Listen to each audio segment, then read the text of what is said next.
Hello, welcome back to What Now on the Threshold of Life, Death, and Grief.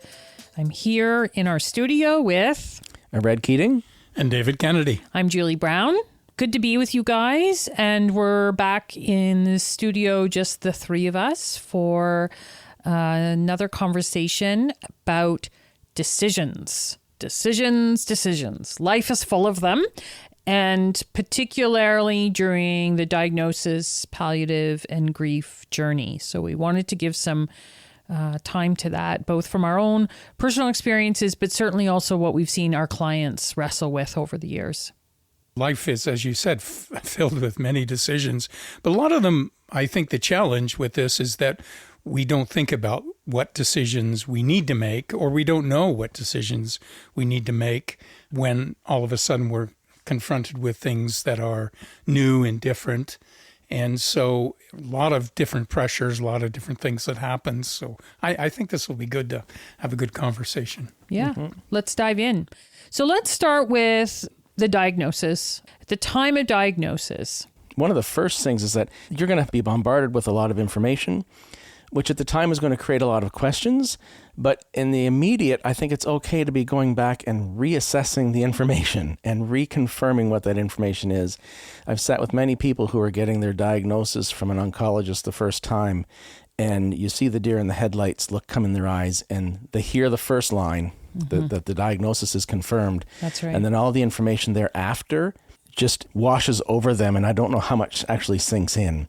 And I've heard many stories about people saying they got home from that appointment and they don't even remember getting home because their mind goes someplace else. And so I think having those questions rise out of, from you to the medical establishment, rise out of such confusion or such sort of the mind is someplace else, is the first thing to do is really understand what the information was that you received. And so I think the first thing when we have decisions, our first decision is it's okay to ask for clarification and go back and hear that information again once the shock is worn off. I think too, and I agree with you, that in that initial diagnosis, there's that shock. I don't think we have a good handle on what decisions we need to make. And sometimes we just simply ask the doctor, right? Or, what should we do? Or we look for their expertise, which is important. And obviously we need that. But I agree with you, Red. I think there's the necessary piece of kind of, I would say, even stepping back, taking time, letting this sink in, understanding and getting clarification, but then kind of looking at what is our role in this future? What decisions do I have? Because sometimes we just default our decision-making to the experts.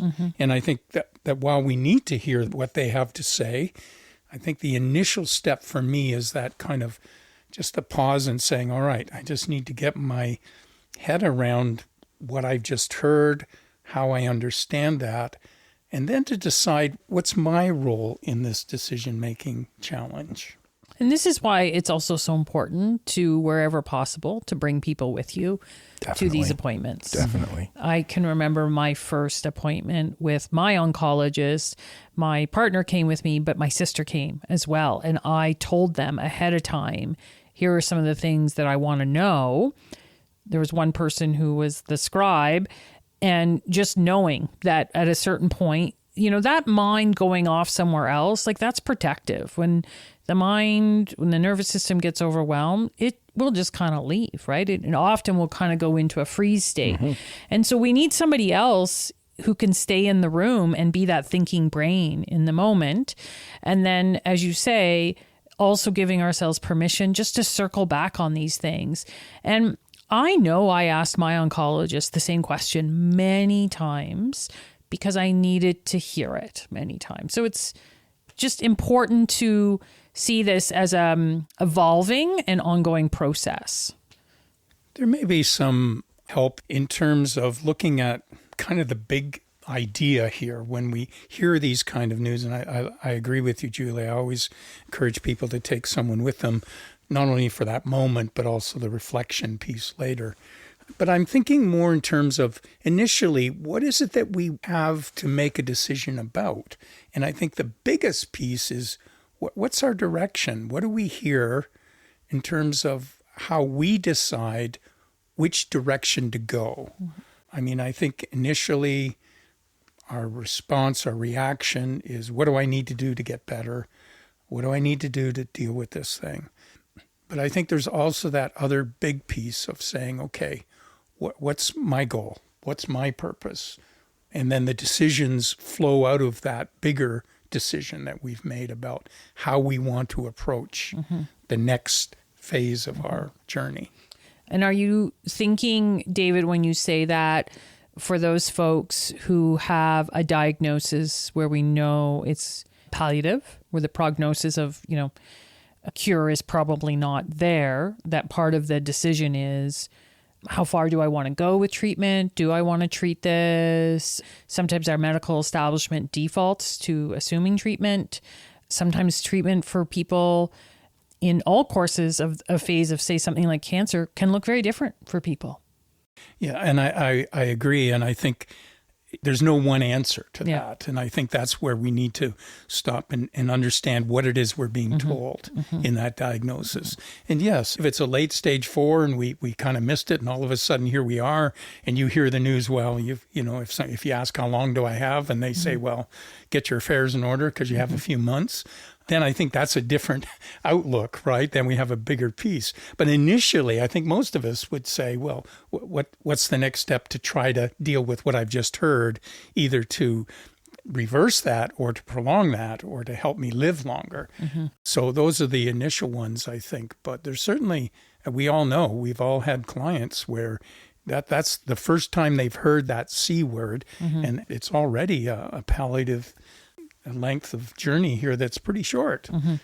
I like your comment there, Julie, about sometimes the medical establishment assumes treatment. And I think also, too, that people need to, seriously consider treatment and some of the side effects and understand what the treatment is. Because I've heard several times, well, my aunt had this cancer and it didn't go well, or my aunt had this cancer and she did really well and I'm not doing well, or vice versa. And it's like, that's because maybe it was just a slightly different cancer. Maybe the treatment was different. And so to understand the treatment that is best for you and how that will affect your cancer, if it's cancer, what are the odds here in terms of cure, in terms of, if not cure, slowing it down? And it will be different for you than it was for anybody else you've ever known that might have had the same cancer, because the treatment could be very different. And I think we have to remember, too, that for those folks who don't choose active treatment the way we might think of cancer treatment, like, chemo, radiation, it's interesting because people sometimes will view that as, well, they've given up. But actually, maybe their treatment, they've just chosen something else, right? That they have a different focus on quality of life, or I'm pursuing alternative forms, or I think of a family friend who just died, and, her treatment was pain and symptom management through excellent palliative care team that we have here in our city, right? That was the treatment, was I want to stay home for as long as I can. These are the things I want to focus on, and I don't want a lot of pain. And so the treatment was pain management. Well, there's no doubt that those decisions being made at the time when we hear that diagnosis, perhaps for the first time, even although we may suspect that, and people have a suspicion of those things most cases, but it's still such a shock that I think it's important to do what I've heard here about just kind of understanding what's going on, what I've heard, and then kind of giving ourselves pause to be able to see clearly and have that little break to be able to make a good decision about the next step, and not to just rush in and default and just blindly go.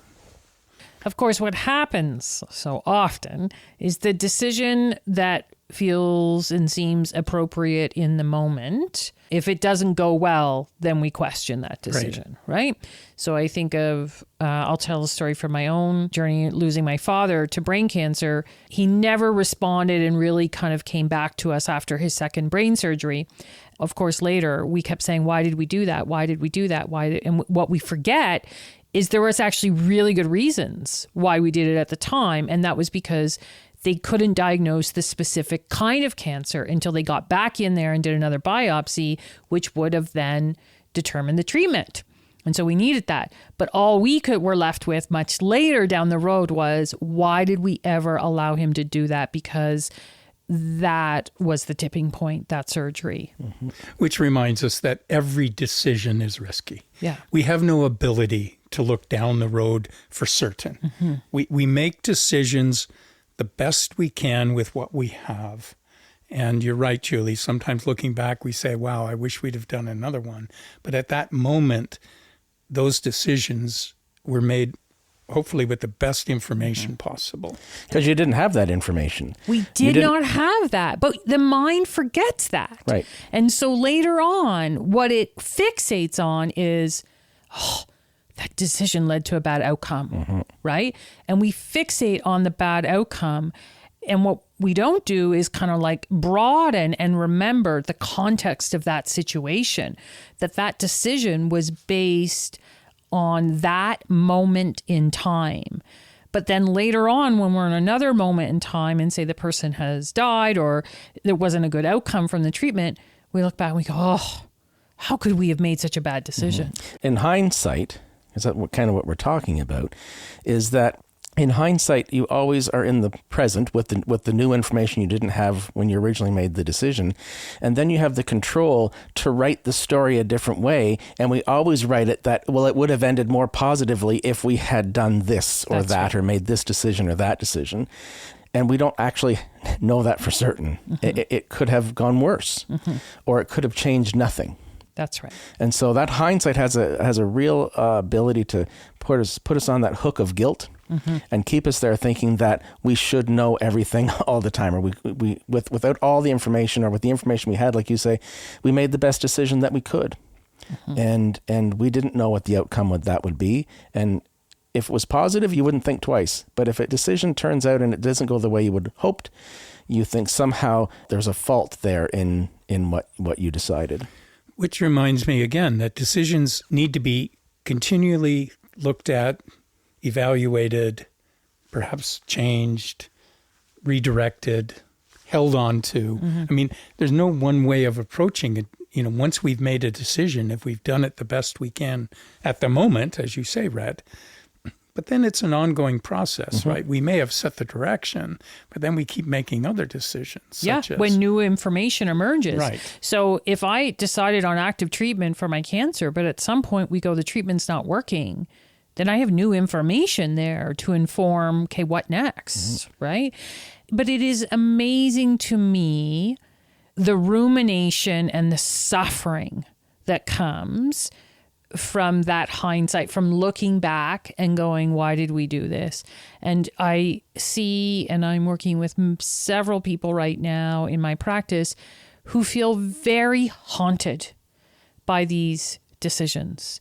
The mind is doing this because I want it to be a different outcome. I want it not to be so that this person is gone. I want it to be that they didn't die, that they didn't get worse, that these things didn't happen. And so the mind keeps looping and looping and we often feel very tortured by that. There's also a lot of people that I have worked with where those decisions for treatment were made. They felt pressured into taking that direction of treatment, and it didn't work. And then that rumination is the anger towards the medical profession. True. Towards family members who felt pressured. As you said earlier, if they stop treatments, that they feel like, oh, you're giving up. And so you can't stop. You have to keep doing that. So sometimes that anger gets directed at who made that decision or who they feel pressured them to make those decisions for them. And sometimes we just need to be angry at someone. Sometimes It's like that's a place to put. Yeah. And again, some of that is, I just don't want this outcome. This outcome is intolerable and unacceptable to me, i.e. the person died. And so there must be somebody to blame. There must be something that went wrong. There must have been a bad decision. And of course, people die. We are all of the nature to die, right? Yeah. There's no way to escape death. And that rumination sort of keeps us in that place where maybe it's protective in the sense that I have control. in a situation where I don't necessarily have control. But boy, if it was my fault or someone was at fault, or if there was another decision, or if we had this piece of information, we would have been in control of the situation and we would have had a different outcome. And so I think sometimes it protects us from that angst that says we don't necessarily have control of all the things we would like to or think we do all the time. The other side effect of that, too, is that it sometimes challenges our ability to make the next decisions. If we feel like we've made poor decisions, then when we're faced with the next one, we have lost all our confidence to make a good decision. True. So if I'm sitting here listening to this conversation right now, and I am someone who is ruminating or feels really caught in past decisions and maybe beating myself up or others, what's the work? How do we get out of that loop? Well, there's a part of us that has to accept that we don't get to control everything. Yeah. It's the wrestling and the rumbling that we're doing with that. Absolutely. Absolutely. But then that makes us quite vulnerable.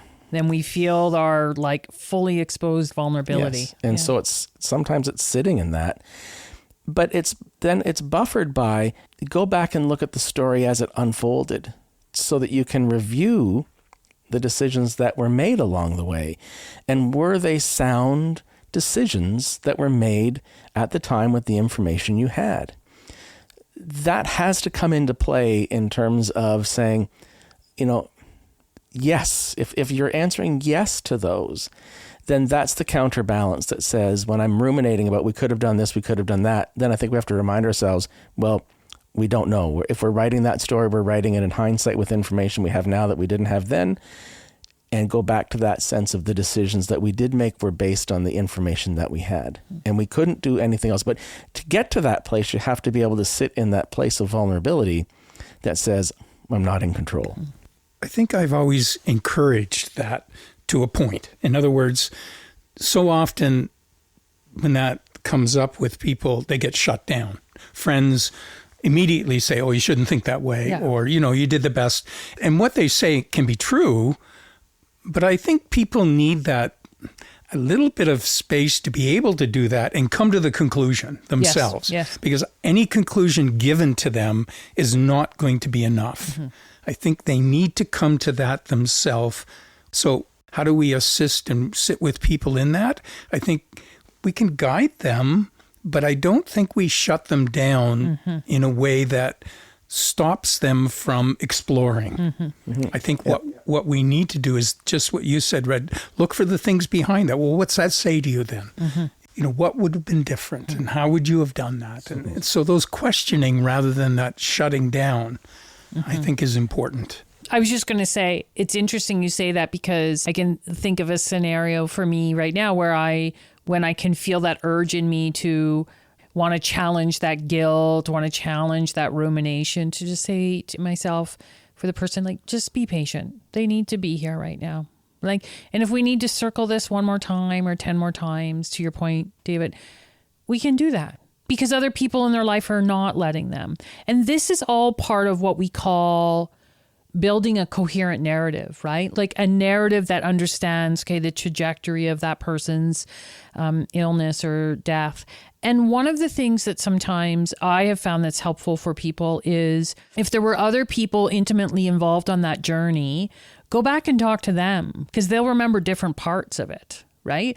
So again, if I could use my own experience, I remember there was something that troubled me about a decision we made with my dad. And I told one of my sisters and she said, oh, but remember such and such? Remember, no, they did tell us that. I went, right. I forgot that. Right. So sometimes some of the people who were with us on the journey can say, no, we did know that, or we did ask that question, or we didn't know that. And so they can help us build that coherent narrative. Or sometimes I've just heard a family member just say, he was really sick. He was dying. I know that you didn't see that, but he was. Right? So even something like that can be kind of calling on your people. I think it's also too, it's important to let people know that what they're experiencing is normal, that it's natural to go back and double guess or question or have that doubt. It just seems to be human nature to go to those places of ultimate responsibility and ultimate control in a way that keeps us ruminating and feeling guilty. But I also think it's important to sort of ask them, how is it serving you? That's right. You know, how is this rumination? How is this double guessing yourself and questioning and making yourself feel responsible and then guilty? How is it serving you in your life today? You know, if the answers come back, it's not, and it's doing this and this, and these are things that are not pleasant or not helpful for the person or not helping them live their lives sort of in a way that they would like, then it's useful then to explore what it is. And if it's not serving them well, what can they do about that? Because if it's still serving someone well, then they must need it. But if it's not serving them well and it's stopping or impeding them from grieving, you know, more fully and helping them with whatever is causing that impediment, it's important to explore what it's providing or what it's bringing to their life. There are, of course, situations, we've all had them, I know, where somebody has messed up.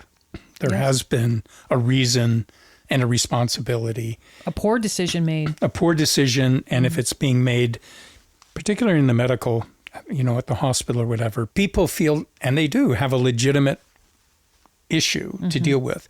However, it's not necessarily the biggest cause of that death, but it contributed to. That's right. But I always feel that for people where that is a truth, and they have a legitimate issue to deal with, whatever that is, I encourage them by asking what it is they need to do. Not that they're ever going to get full satisfaction for what they feel. Like as you say, the person has died. We can't get that back. And this idea of holding other people responsible for decision making. And I think we need to hold responsibility. However, that too gets into a ruminating cycle of a treadmill where people can't get on to anything else until they make somebody pay for this. And, you know, working with somebody to say, look, maybe it's just about writing a letter, stating the facts, your view. It may not result in anything, but you need to do this for yourself in order to deal with that decision-making issue that you feel was wrong.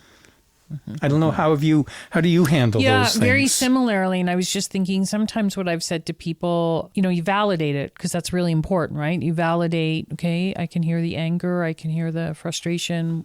Is that something you want to make a decision about right now? Do you want to put the complaint in now?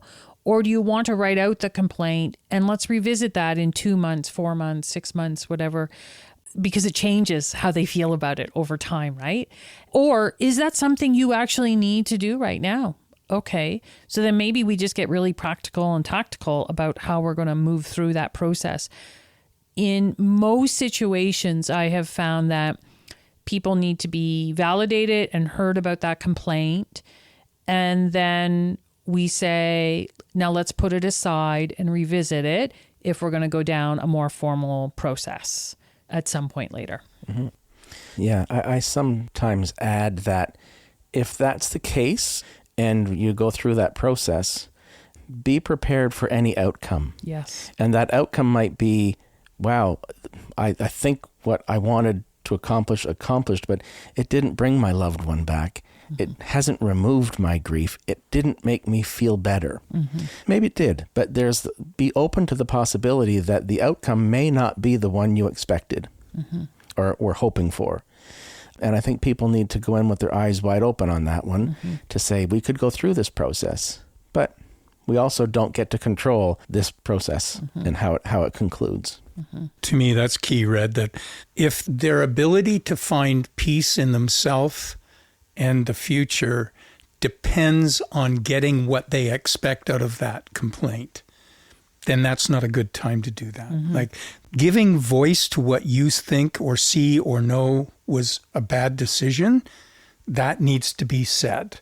But if we're holding on to something that has to happen as a result, then I think That's the danger point for me.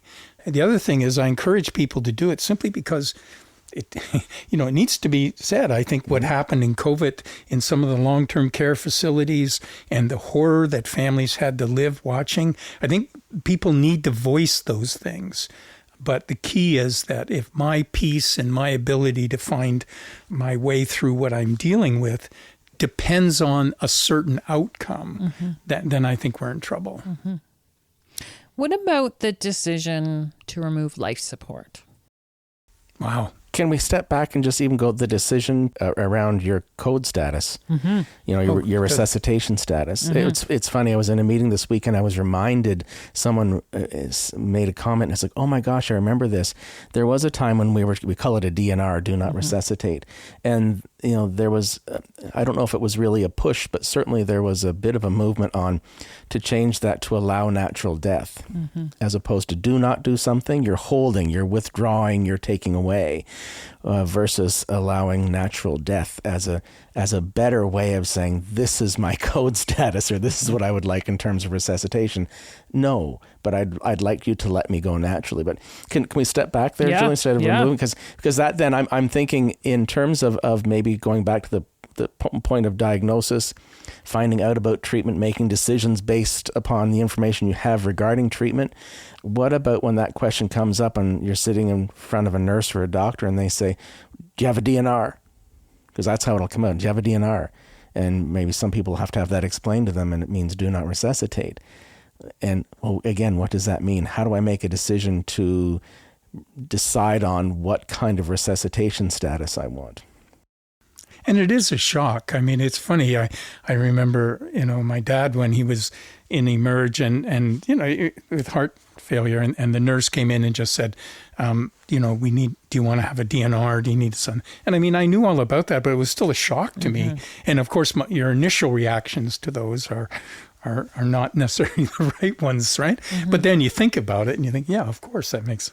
But it's. I'm glad you raised that, Red, because I think that's a big decision that I think is really a challenge for people, and I assume, and maybe I'm wrong, but I think that for a lot of that, they then take on the feeling responsible that they're giving up for that person, or that that I'm not holding out hope for you. Because I'm letting go. But then we've been through that resuscitation issues on a previous podcast, haven't we? Dr. Blair Bigham kind of walked us through some of the challenges of that. And there's a good reminder. And his book was really helpful. But I think that's a huge, big decision. And I think for parents, so I know that when children, are palliative, and I had a parent tell me that there's no way they'll ever do a DNR for their child. It just seems like that's just out of my ability to say that about a child. Do not resuscitate. So I'm not taking this easy. I mean, these are tough decisions, but I think they're really important decisions.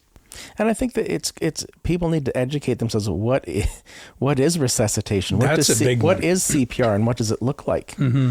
And it's an aggressively invasive and violent procedure. I remember the last time I renewed the CPR, and the person who was saying, if you're doing chest compressions and you don't feel ribs crack, you're not doing it right. Yep. And when you think about an 88-year-old mother who do you want her to have a DNR? Do you want her to go through what is truly a violent experience? Do you want that for your mother and when she's end-stage cancer? Is that something that you want or do you want that for yourself as an individual, right? And so I think people need to understand what DNR is and what resuscitation status is, and it isn't always look like what it looks like on the medical shows on TV. And then the other thing about that is they need to understand what it doesn't mean. It doesn't mean that they're going to stop anything that's just a normal treatment process of antibiotic if that's necessary. So I think information, understanding, all decisions need to be well informed. And I think our initial reaction sometimes in a decision making is a poor one. And to me, it seems that that's one of the decisions that you talk about, Julie, later on, I could imagine saying, why didn't we do a DNR? You know, when I see what happened, why didn't we do that? Yeah. Right. So I think all decisions need to have really good information, as much as we can gather. And so a DNR is one that I think is a great decision, but needs to be well informed of what it is and what it isn't. So I'm thinking about how we need to be well informed, thoughtful, be able to ask questions, and we can do all of that and make the decision, and we're still going to do what ifs, right? Yep, absolutely. Like I think of a few people, families where they chose medical assistance in dying and were completely sure about it. The individual, the family backed it. And then once the person had died, they said, but what if? What if they could have lived another 2 months, 2 weeks? How did we know that? They might question the day that they chose. Was it too soon, right? Or we withdrew, life support, or we had the DNR in place. And what if? What if we had chosen a different door, right? A different path? And it's just human nature to want to play that out. And of course we can't. Yeah. I've heard people say to me, well, I don't want to do a DNR because, I don't want him to choose to give up and stop treatment because they can find, what if a new treatment comes out tomorrow? Well, the truth is new treatments don't come out tomorrow, right? They take years to find their way through the research systems. So the idea that something is going to show up tomorrow, but how you say that though, you don't want to, you be gentle in that, but that's the reaction of us, right? Well, what if? What if some miracle comes up? Well, and I mean, it's the wonderfulness of our medical technology and advancements that we've made, and I mean, we're saving lives and keeping people alive. But there are certain situations where medicine might be able to keep the body alive, but it doesn't bring the person back to life, if that makes any sense. Yes. And so then it puts us in situations that we weren't tackling, in generations before, in terms of, you go to your question with the ventilator, Julie, when it turns to the family and says, so should we stop the machine? Should we stop the ventilator? And then death then becomes a decision on someone else's shoulders to say, it's now my responsibility to say whether this person who is my loved one lives or dies, because you've kept the body alive, but you didn't really bring them back to life. Yes. And then all of a sudden, lay people who aren't in this environment every day are tasked with the decisions that are life and death. And that was a change that happened early in 72, 71, 72. I don't have the date in front of me, where prior to that, the doctor made those decisions. But the patient autonomy, which started around then, said that no, we have autonomy and the ability to make those decisions, and if we can't, then our designated person. But prior to that, the doctor made the decision, it's time to take you off the ventilator. The good thing about that is that it was probably made strictly on a medical basis. The negative thing is that, they got blamed for all of that people felt like I didn't get a choice. I didn't get a chance. You're right, Red. We live in a medical world here where we have to choose. And so families get that. Again, we've just come through Advanced Care Planning Day. And I think these are the decisions that we need to be talking about with our families, especially people who are power of attorney medically, to say, you know what, this is my decision. If these are the circumstances, you're here to act on my behalf, not on your behalf, right? And so those are tough ones on families, Julie, that's a hard one. And I mean, that's another question that comes up in terms of, do I need a power of attorney? Is this am I on a process where I might need someone to make medical decisions for me if I'm unable to? I might need someone to manage my finances if I'm unable to. Do I need a will? Like, what am I facing? Because really, when we're looking at the big question is, one of the first questions that comes with the cancer diagnosis is, how long do I have? Is this going to be it? Right? And everybody jumps to that question first, and then you kind of have to backtrack back to the reality of the moment and in the situation. But there's all these little fine, do I need a power of attorney? I don't know. Do I? Well, and I would encourage our listeners to go back and listen to Bill Lockington's podcast where he covers all of this. But those are huge decision-making things. And we need to, and who. And I think he did a great job of explaining the purpose of those things and what to look for and to guard against. So I hope, that's one area of decision-making that we do have a resource in that people can listen to. Should we hop to decisions around the grief journey? Sure. Yeah. Because, of course, lots of decisions happen there. There's this, I don't know where it came from, but this very repeated adage of don't make any decisions for the first year after a death. Don't make any big changes. Don't make any big changes. Don't sell your house. Don't, move up, move away or change jobs or So what are they saying in that? What is in their minds, the wisdom of that? Yeah. Well, I think it has to do with the emotional dysregulation that people will be experiencing, the foggy brain, the loss of memory for people, in that sense that you might do something or make a decision, if it's a big one, in that state that when everything calms down a little bit and the transition to life without that person in your world starts to really happen, that maybe you will have regretted some decisions you made when maybe you weren't at your cognitive peak of strength, right? And sometimes, or an emotional peak of strength. I agree, Red. And sometimes I notice is like, we just feel so crappy. Sometimes we're making decisions just because we're looking for a way out of the pain.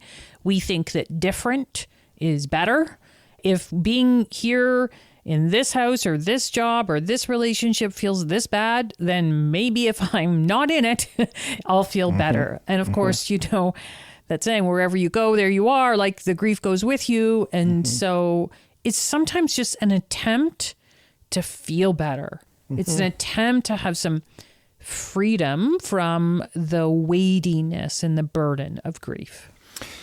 And I agree that, when people are making those decisions to try to run from what has happened, those are not going to be healthy. But sometimes we don't really get choices the way we think. I mean, we've all worked with individuals where there's a death. I can think of many young couples where there's children and a partner died, and they have to go back to work. They have to sell the house. They can't afford to keep the house. So those decisions are kind of made for them, which is really hard because you talk about a feeling of loss of control. And that's where I say, again, you need to pull in your people that you trust. If you are in a place where you have to make big decisions, you need to bring some more brains in on the decision-making process. Not because you don't have a good brain, but your brain is on grief. And a brain on grief is not a fully functioning brain. Plus, people have different ideas. I may never have thought of that alternative. And I think I love that, Julie, of bringing in people who can help you with what that decision, it might feel like. You might feel like I only have a choice between this and this. And somebody else can come in and say, well, have you thought about maybe if we do this and this and this, then maybe there's a different way around this piece. But it's hard. It's hard to reach out. It's hard to get the people you need. And as you say, our brains are foggy in those moments anyway. And so we're just trying to survive. One of the things I do with my clients around this is I just say, okay, that's an option. Like if they come to me and say, I'm quitting my job or whatever, and I'll say, okay, like we'll talk it through. And then I'll say, can we just hold that for a bit? Can we hold that into the next time we talk? Or can we hold that? And I might just even create an arbitrary date, like till May 31st. And then we'll decide. And all I'm trying to do is just kick the can a little further down the road there, right? And just say, we're not saying don't make the decision. We're just saying let's slow it down. And even in those situations, David, where, you can't slow it down as much as maybe optimal, is still say, like, can we slow it down at all? Can we even give this a week? Can we give this 2 weeks? Can we make time to speak about it with our good friends on the weekend or anything? Can we just slow it down? And I think I don't know if we've sort of said this thematically, but it can also be that grasping for control. That's right. Even though I might have that foggy grief brain, in those moments, I feel like I can control this situation. I can control this situation. I can decide I'm going to sell the house or move out of the apartment or I'm going to get rid of this or rid of that or hold on to all of it forever. You know, it's that sense of I've got some agency. I've got some control. Yes. I can actually influence what it happens in my life, and I'm not sort of out there suffering the vagaries of fate. And so I'm looking to ground myself in some kind of way. And I think that's why it's important to have the conversation when you're in that, is not necessarily act on that in the immediate. I think there is some wisdom in saying, give yourself some time before you make any large decisions.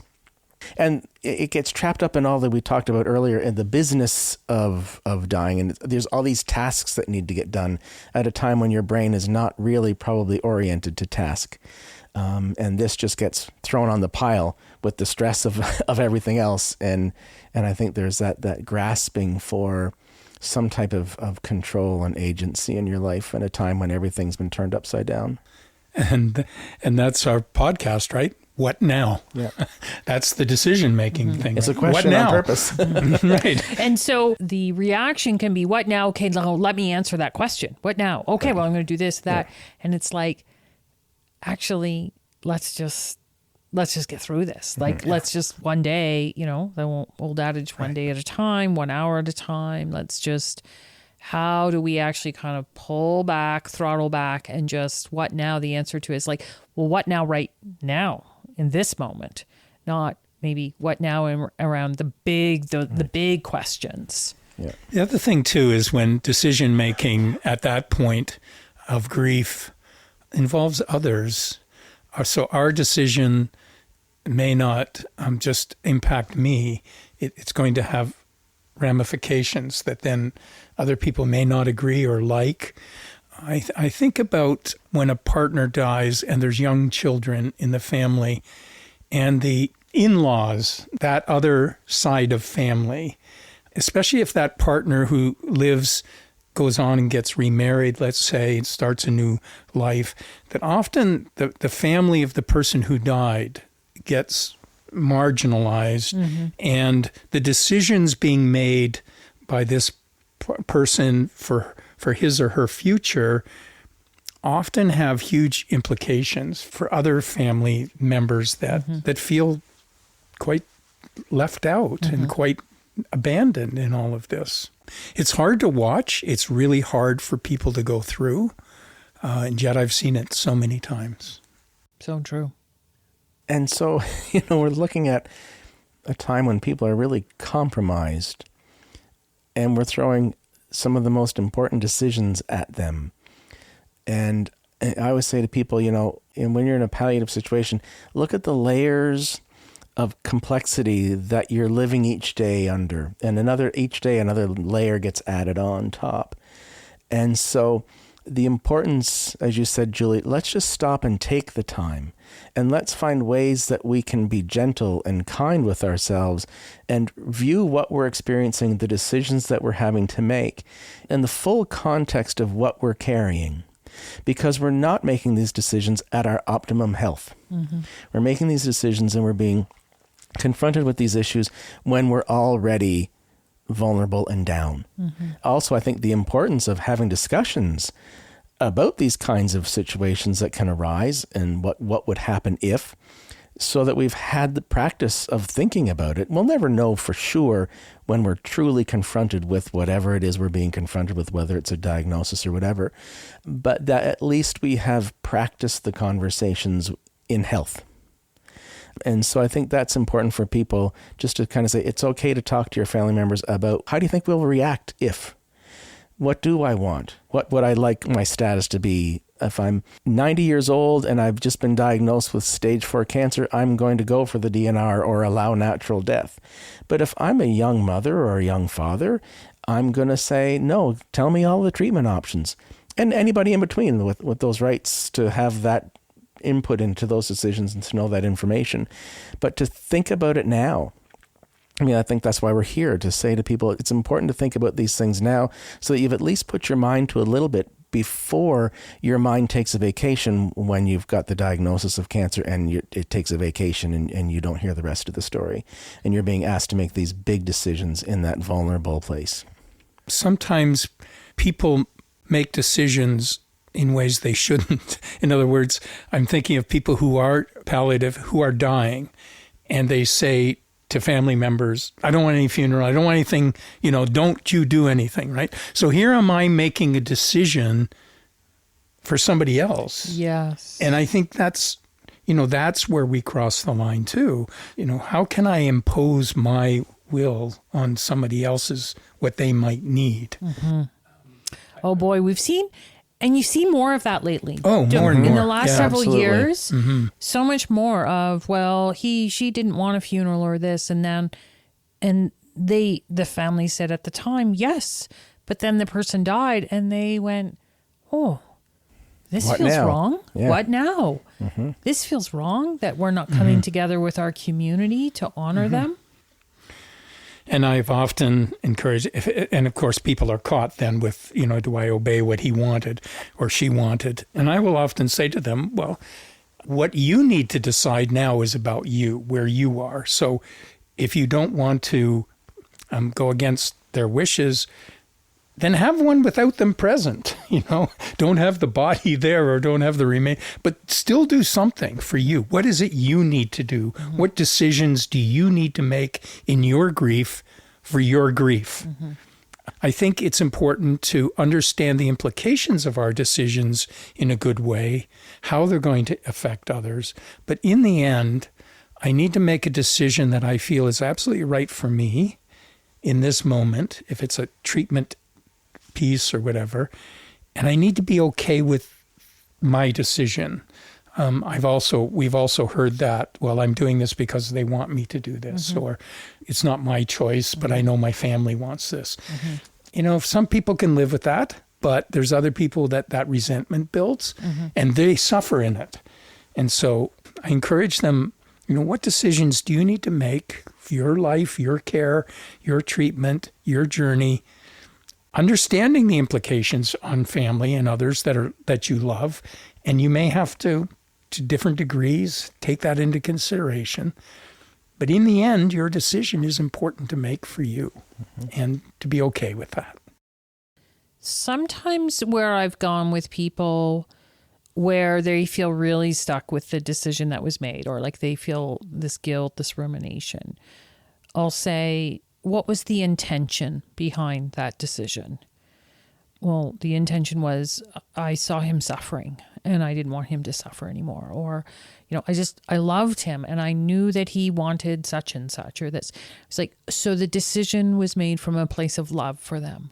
The decision was made from a place of alleviating suffering or wanting them to have one more day at the cottage, or, so yeah, that decision didn't lead to the outcome that you expected. And now you have guilt, but the decision was made. The intention you brought to that decision was from a place of love and deep, caring for the person. I like so that. Sometimes we have to come back to, we make these decisions. We don't have control sometimes where they go, but coming back to the truth lying behind it is the love.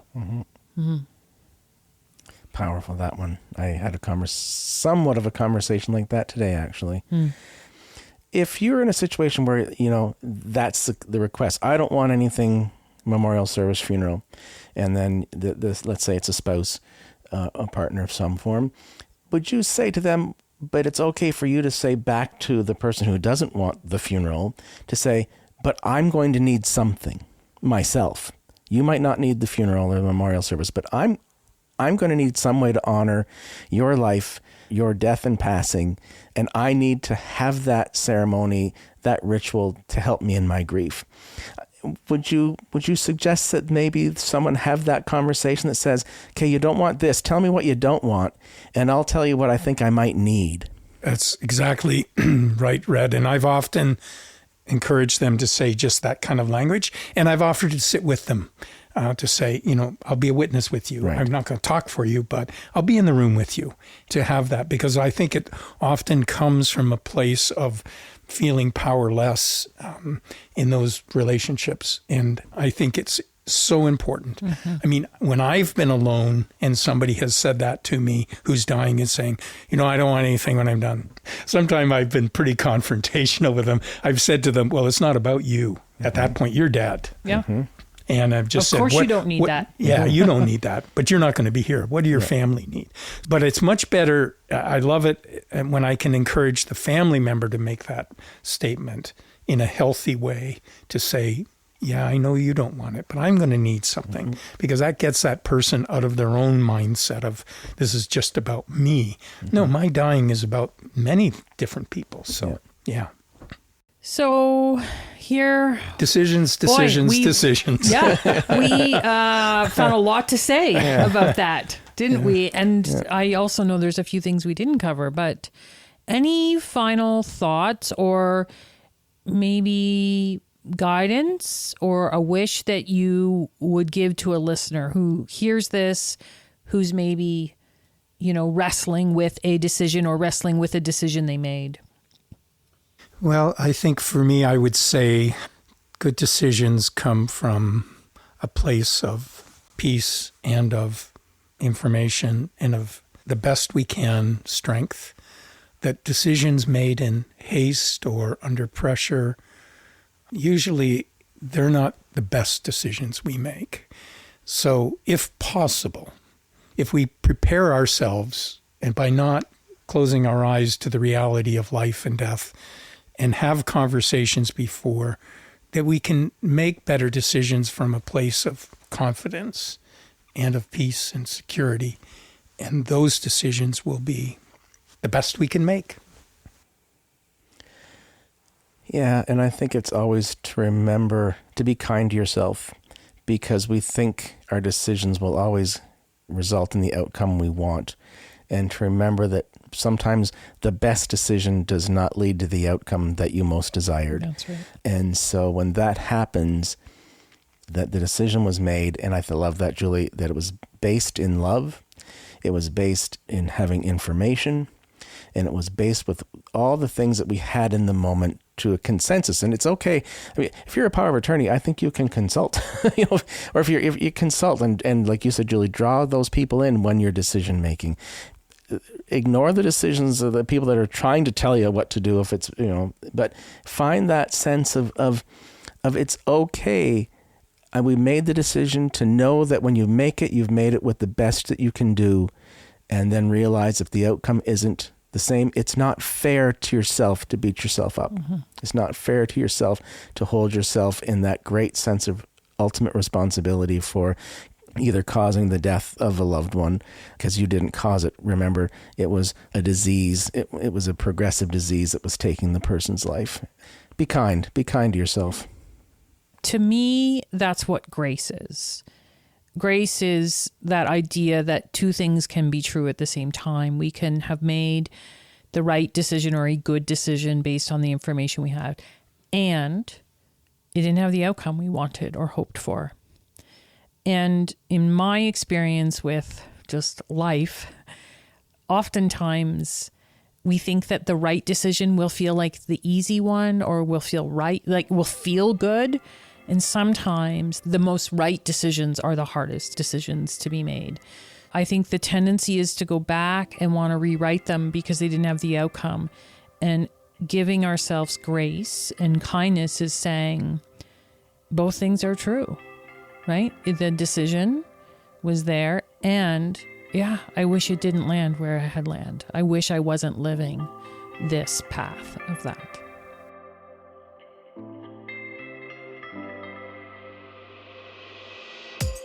Thank you for listening to What Now? On the Threshold of Life, Death, and Grief. What Now is produced in partnership with Hospice Peterborough, dedicated to providing compassionate care and support to individuals and families facing life-limiting illness and loss. What Now is recorded at Thin Spaces Studio in Peterborough, Ontario. Special thanks to Paradise Garage for providing the music. Technical support is provided by Sean Heichert and audio engineering by Kevin Fleming. More episodes of What Now are available for free on most major podcast platforms. If you found value in our conversations, please support us by following the show, leaving a 5-star review, and sharing it with your friends and loved ones. If you'd like to support the essential work of Hospice Peterborough, please consider visiting hospicepeterborough.org/donate. Your contribution helps us continue to provide vital care and support. Until next time, may you find peace and comfort on your journey.